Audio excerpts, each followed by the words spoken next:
Whether you're somebody who's working through CPTSD, whether you're somebody who's neurodivergent, or somebody who's dealing with depression and anxiety on a daily basis, etc., you are not alone in feeling that it is almost impossible to simply sit with the feelings and thoughts that overwhelm. That it is so difficult to build the capacity to get to a place of learning how to manage these things. You are not alone in feeling that you need more information. Let's talk coping mechanisms. As somebody who worked their way out of a breakdown, found mental health, and now manages depression and anxiety on a daily basis in a much healthier way, I want to share something about coping mechanisms that really made a massive difference for me. Would help me get from never being able to sit with feelings and thoughts because they were too overwhelming to building up and being able to sit with feelings and thoughts, manage those feelings and thoughts, and set them aside so I could move on with my day, was learning about coping mechanisms and the fact that there are different types of coping mechanisms, those that help you distract and those that help you process.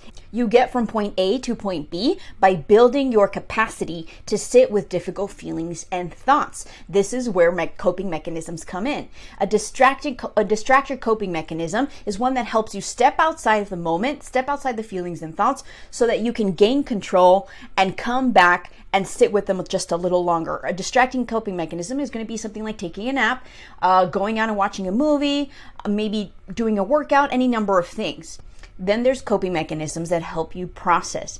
These are the coping mechanisms that you use to sit in the moment, to sit with the feelings and thoughts. You use this a whole lot less at the beginning, but it looks like doing breath work, breathing in deep, exhaling out, doing journaling, doing something like meditation. At first, it's something like sitting with the feelings and thoughts, simply sitting with the feelings and thought to build endurance and sit with it. It then becomes a little easier, and a little later on, you use them more to actually sit in the moment, process what's happening, and to manage it. You are not alone in understanding that you don't have to just learn to sit with difficult feelings and thoughts. There are coping mechanisms that you can learn where you shift between something like simply distracting a whole lot at the beginning, which is what I did, and processing just little by little, and distracting a little less and processing a little more, and distracting a little less and processing a little more, until I got to the place of being able to process the majority of the time. You have options in your capacity to build from A to B.